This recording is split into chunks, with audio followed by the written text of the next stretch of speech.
Hey, now I'm going to spotlight Pat. And Pat, now you can work to share your screen. We're going to talk a little bit about the bell today, and there's a reason for that. You will recognize, those of you who've been here for a while will recognize this structure as the original bell structure. That was a design that was a combination of Tennessee cantilever barn design and Japanese motifs. It went up in 1996 and was to be built of white oak, which would last 200 years, we were told. But in 2014, we found out it didn't, because there was a lot of water damage to the wood, which became dangerous to hold the bell or anybody who was near it. The citizens gave that bell to Oak Ridge. The citizens of Japan and Oak Ridge gave that bell to the city in 1996. And you will remember that it was in commemoration of our 50th anniversary. The Upaluri family was instrumental both in suggesting the friendship bell as a motif for our 50th anniversary, but in getting a great deal of help of all kinds from Japan, including getting the bell cast and brought to the United States. When that came up and this effort started, the Recon Parks Board had oversight, and our own Alan Tatum led the effort. I'm not sure if Alan is here today, but if he is, he hasn't seen this and he can correct anything I've got wrong. That design, the Upaluri family brought us Ziad Demian. He was a friend of Ram's in DC, and he designed what is our Peace Pavilion that we're familiar with now. We estimated the cost of $750,000, set out to raise the fund. We actually raised $850,000, and we needed it all. And the Oak Ridge Breakfast Rotary Club really had a big time lead role in making all of this happen. It was, so we started raising, we had raised the money by 2016, and we had our dedication on in September of 2018. As you can see from this picture, there was still work to be done. But like everyone else, I think I was kind of overwhelmed at how beautiful that looked, even in its unfinished state. And so in 2018, we got this far and we did more work. And if you have a drone shot like this, you can see how it is at the moment. The architect's vision was to combine technology represented, for instance, by the carbon fiber beams, and contemporary style that accommodated the traditional bell and combined that. You see the dark stripes here. Those represent the ripple effect of peace around the world, as do these sidewalks here and the curved benches. And you'll see a dot here and a dot here, and those represent our sister city Naka of Japan and Oak Ridge. At some point, the citizens had stepped up to make this happen and raise the money and give it to PR and communicate with the city and administer the funds and so forth.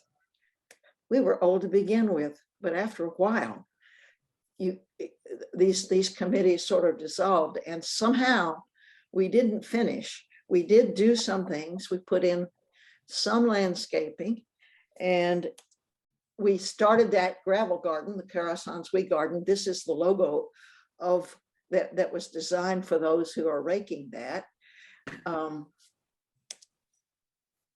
But there was a lot that didn't get done. I think we got overwhelmed with our day lives, our day jobs, patted ourselves on the back for how lovely it was. But here are things on the left column that says signage to inform visitors. I've been out there any number of times when I was doing raking, and you can tell when visitors from out of town come because they look uncertain and they're not sure they can ring the bell, and they look at it and then they back up. So we really do need, this is a wonderful, wonderful icon for Oak Ridge. People know they're supposed to come and see this, but right now they have no idea what it's all about. So that's our first priority here. 3 of the carbon fiber beams need to be replaced because they were out of alignment. Each of those beams has its own curve. They're not identical, but we do have the 3 carbon fiber replacement beams. We just have to figure out a way to get them up in place of the ones that have to be taken down. And Alan thinks he knows a company with a big enough crane to be able to do that without coming on the concrete plaza. The rakers who rake that gravel garden have to go 4 miles to the Unitarian Church to pick up the rakes. We have about 12 rakes, although we probably only use 4 or 5 at the most of those. But we go down, we pick up the rakes, we drive back to the Civic Center, we use them, we carry them to our car over the grass and up the hill and drive 4 miles back. We have a group of 12 that rotates weeks for raking. We urgently need a place to store the rakes, the hose, the gardening tools, and so forth. We have 2 or 3. We have a couple of master gardeners in our raking group who take care of weeding and shrubbery around that. So we just need to make it easier. And we have a huge area in the back where we want the public to play with the rakes and practice their own designs. But we have to have this storage area there before we do that.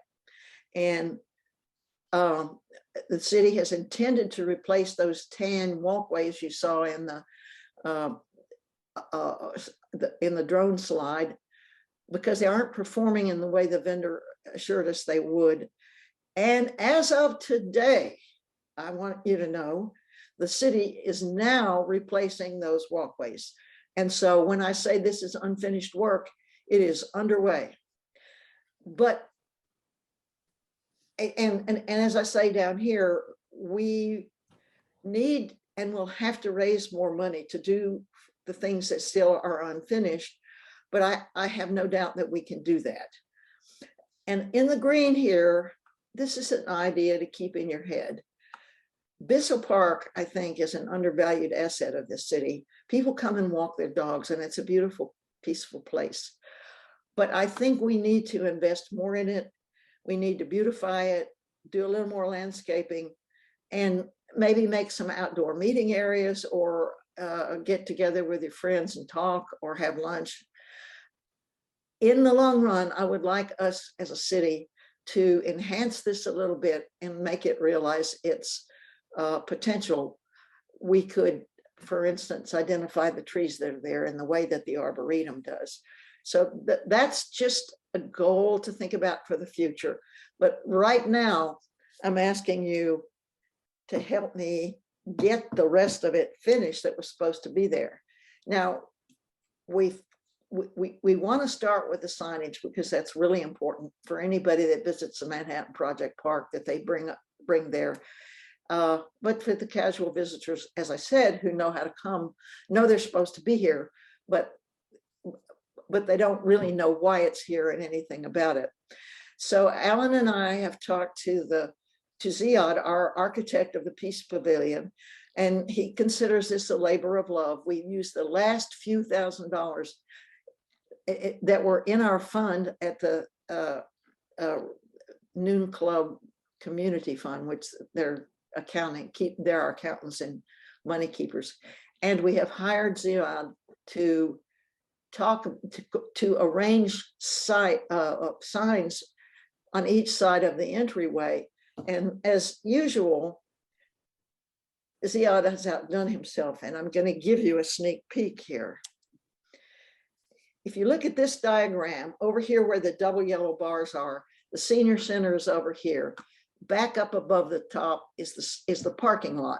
So people would normally walk down this way and into the bell over here, represented by the yellow.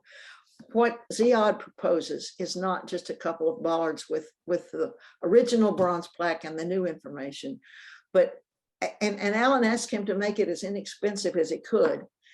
And so he's using concrete flagstones. What he's done here is created a wonderful sense of place. So you see behind this area, which has little concrete benches, there is a sign here and the original bronze plaque here, and seats at both sides. And this is a view looking at that entryway pavilion there, and looking back through to the concrete cantilever behind it. If you sit over here where the gentleman in the brown jacket is sitting and look at this ring came from the original wooden pavilion, and we've saved it. And if you sit there and look through that ring, it is focused exactly on the cantilever bell.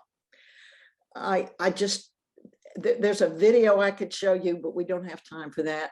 But I just think this is a great step forward, and we're guessing that it might cost about $30,000 to do this.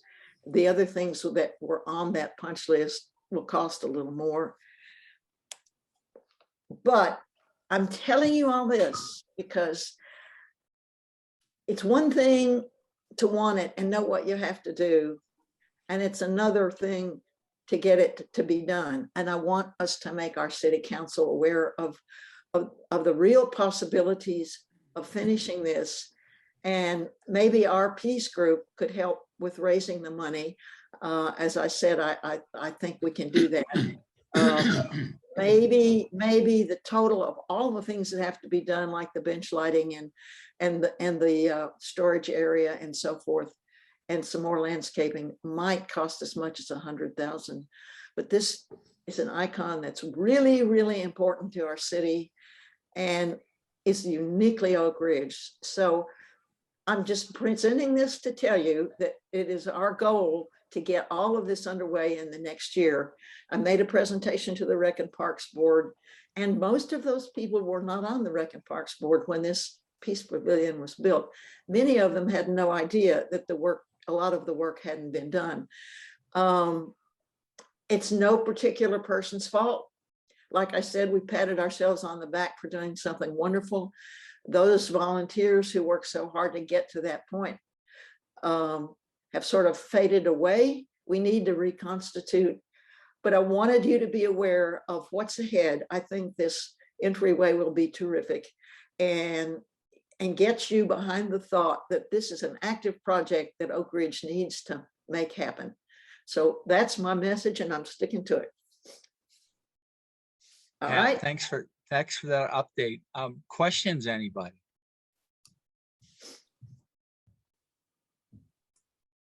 Have you Yes. tried, Pat, to get a community grant from Rotary? Not yet, but I'll try that if it'll work. Well, Yeah. I don't know how it will work, but it'd be worth a try because it's such a nice thing for the community. But if you read some of the literature of the foundation, they are not very fond of funding signs. They Not actually very say fond of that. it. Oh, okay, yeah. It's all Maybe- in the wording. Huh? It's all in the wording. All right. This is Yeah. not a sign, this is an experience. And I'm not good at Rotary grants, so if we could identify a couple of people who could help do that. What I want to do, and I think when I gave the punch list to the Rec and Parks Board in January, the city manager had to be there, happened to be there, and I saw that he walked away with a punch list. I think we can do the private money, but I would love to have some volunteers step forward and help me organize this and keep this in the public eye. I think the first starting out with the entryway will be a real impetus for everything else to get finished. But I am delighted to know, as of yesterday, the city was putting in new gravel sidewalks there. So we can get it done. I just want us all to know that it's important.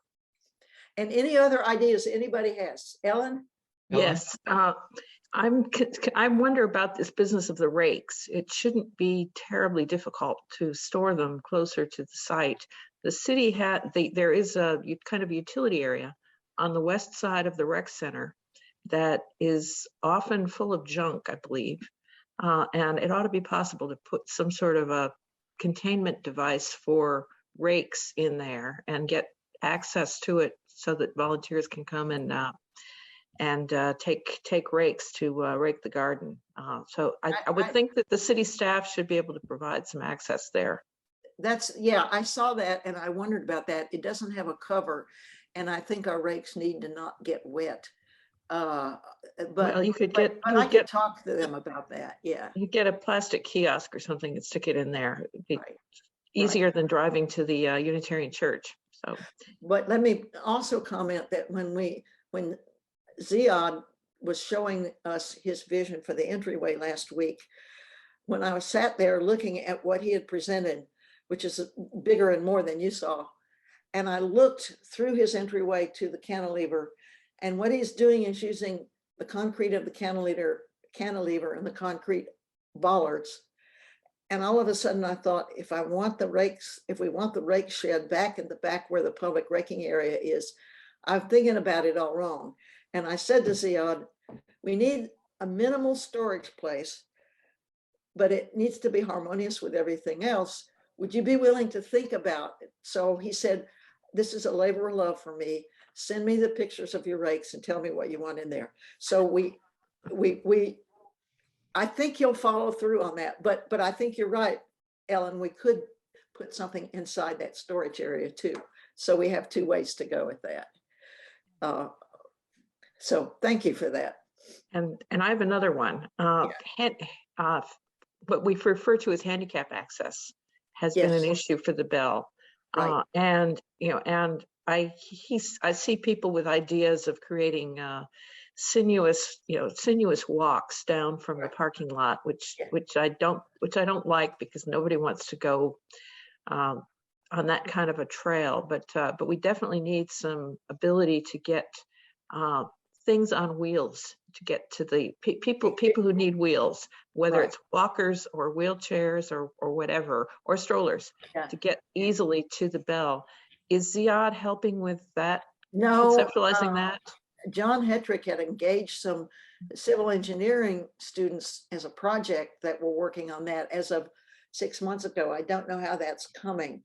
It's my understanding they were going to build a walkway that starts at the edge of the parking lot that gradually goes down to the walkway that's there. And they were also going to put steps down at another place.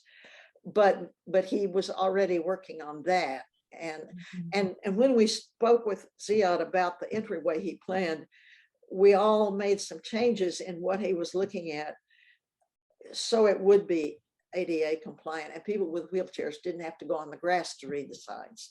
But you're absolutely right. We need to always keep that in mind. Thank you for mentioning that, Ellen, because that's been a concern since the senior center was constructed. Because when we held Peace Day last fall, I was having to help people up and down that slippery grass bank, right. And there's just no easy way to get from the parking lot to the Bell site anymore. Yeah. Dan, you have one more question, but then after that, I'm going to leave Zoom open for a while if anybody else wants to talk with Pat after we do the four-way test, okay? Go ahead, Dan. The Recreation and Parks Advisory Board unanimously agreed to support Pat's recommendation. And Pat, when she made the presentation to the board, said that she thought she could raise half of the money that was needed. And I think that would be very attractive to City Council when she comes to make her presentation there. Okay. If that's a good thing to do, and Ellen, you can let us know.